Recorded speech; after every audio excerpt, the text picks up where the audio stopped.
ভারতের মন্দির শহর কোনটি? কোন শহরকে বলা হয় মন্দির শহর? যে শহরটার কথা বলছি, এই শহরে একটা সময় 700টা মন্দির দাঁড়িয়েছিল।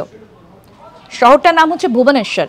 ভুবনেশ্বরকে মন্দির শহর বলা হয় কারণ একটা সময় এখানে 700রও বেশি মন্দির ছিল। এটি এখনো কলিঙ্গ রাজবংশের রাজধানী শহর হিসেবে কলিঙ্গ স্থাপত্যের একটা সম্পূর্ণ রেকর্ড গঠন করে, যে দুর্দান্ত মন্দিরগুলো একটি ক্লাস্টার হিসেবে গণ্য করা হয়। অর্থাৎ 700টা মন্দির একটা সময় এই ভুবনেশ্বরে ছিল। ভুবনেশ্বরকে ভগবানের বিশ্ব নামেও পরিচিত এবং শহরের এই যে মন্দির স্থাপত্য, তার বেশ কিছু নিদর্শন এখনো পর্যন্ত আপনি দেখতে পাবেন। এই ভুবনেশ্বরে 700টা মন্দির, এটি কলিঙ্গ রাজদের রাজধানী হিসেবে একটা সময় জগৎজোড়া তার খ্যাতি ছিল এবং উড়িষ্যার এই শহর এখনো পর্যন্ত মন্দির শহর হিসেবেই পরিচিত, উড়িষ্যার ভুবনেশ্বর।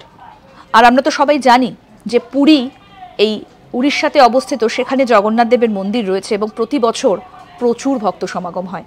এরকম আরো অনেক অজানা আপডেট পেতে দেখতে থাকুন আজ তাক বাংলার ইউটিউব চ্যানেল, সাবস্ক্রাইব করুন।